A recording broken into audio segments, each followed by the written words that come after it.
మరొక వీడియోలోకి స్వాగతం. హైదరాబాద్ అవుట్ రిస్క్లో ఉన్న ఒక పాత అపార్ట్మెంట్. చాలామంది అక్కడ ఉండటానికి భయపడతారు. కానీ ఆ విషయం తెలియకుండా కార్తిక్ అనే సాఫ్ట్వేర్ ఉద్యోగి అక్కడికి షిఫ్ట్ అయ్యాడు.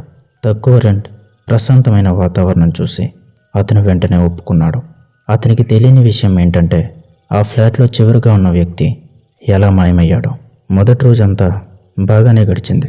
కానీ రాత్రి 12 తర్వాత అతను నిద్రపోతుండగా ఒక చిన్న చిక్ చిక్ అనే శబ్దం వినిపించింది.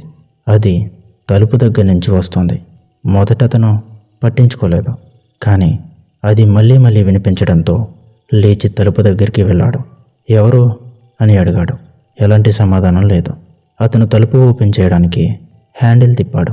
కానీ తలుపు బయట నుంచి లాక్ అయి ఉంది. అతను షాక్ అయ్యాడు. ఎందుకంటే అతను లోపలే ఉన్నాడు. కానీ బయట నుంచి ఎవరో గడియ పెట్టారు. మళ్ళీ అదే శబ్దం చుక్ చుక్ అని. ఈసారి తలుపు మీద కాదు, గోడలో నుంచి వచ్చింది. అతను గోడ దగ్గరికి వెళ్ళి అతని చెవిని గోడకి ఆంచి పెట్టాడు. అప్పుడు ఒక నెమ్మదైన గొంతు వినిపించింది. "నువ్వు కొత్తవాడివా?" అని. కార్తిక్ వెంటనే వెనక్కి దూకాడు. గోడలో ఎవరో మాట్లాడడం అసాధ్యం. అతను వెంటనే లైట్ ఆన్ చేశాడు. గోడ ఖాళీగా ఉంది. కానీ ఒక చిన్న క్రాక్ కనిపించింది. ఆ క్రాక్ లోపల చీకటి మాత్రమే ఉంది. ఆ రాత్రి అతను నిద్రపోలేదు. ఉదయం వాచ్మెన్ అడిగాడు. వాచ్మెన్ ఒకసారి చూసి డోర్ నెంబర్ 27 కదా అని అడిగాడు. కార్తిక్ అవునని చెప్పగానే వాచ్మెన్ ముఖం ఒక్కసారిగా మారిపోయింది. ఇక్కడ ముందు ఉన్న వ్యక్తి రాత్రిళ్ళు ఎవరో మాట్లాడుతున్నారని చెప్పేవాడు. ఒకరోజు కనిపించలేదు అని చెప్పి వాచ్మెన్ వెళ్ళిపోయాడు. కార్తిక్ నవ్వుకున్నాడు. ఇవంతా అబద్ధాలు అని అనుకున్నాడు. మరో రాత్రి 1 గంటకి మళ్ళీ అదే శబ్దం. ఈసారి గోడలోని క్రాక్ పెద్దదైంది. అందులో నుంచి స్పష్టంగా ఒక కళ్ళు కనిపించాయి.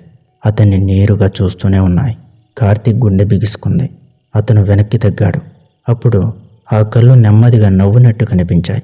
"కూడా ఇక్కడే ఉండిపోతావు" అని ఆ గొంతు చెప్పింది. అతను వెంటనే ఫ్లాట్ నుంచి బయటికి పరిగెత్తాడు. కానీ కారిడార్లోకి వెళ్ళగానే అన్ని డోర్లు ఒకేలా కనిపించాయి. అతని ఫ్లాట్ ఏదనేది అతను కూడా గుర్తుపట్టలేకపోయాడు. అతను ఎలివేటర్ దగ్గరికి వెళ్ళాడు. కానీ ఎలివేటర్ డిస్ప్లేలో ఒక నెంబర్ మాత్రమే కనిపిస్తుంది, 27.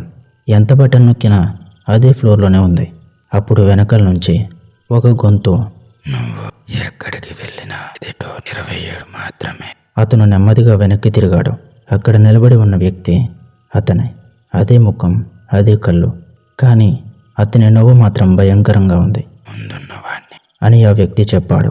ఆ రోజు నుంచి కార్తిక్ కనిపించలేదు. అసలు కార్తిక్కి ఏమైందనేది ఎవరికీ అంతు చిక్కలేదు. కార్తిక్ ఎలా మాయమయ్యాడో, కార్తిక్కి ఏమైంది, కార్తిక్ని ఎవరేం చేశారో అనేది ఎవరికీ తెలియదు. కానీ ఆ అపార్ట్మెంట్లో కొత్తగా ఎవరైనా డోర్ నెంబర్ 27లోకి వస్తే రాత్రి 12 తర్వాత ఒక శబ్దం వినిపిస్తుందంటారు, చిక్ చిక్ అని. మరియు గోడలోని ఆ క్రాక్ లోపల నుంచి 2 కళ్ళు వాళ్ళని చూస్తుంటాయంట.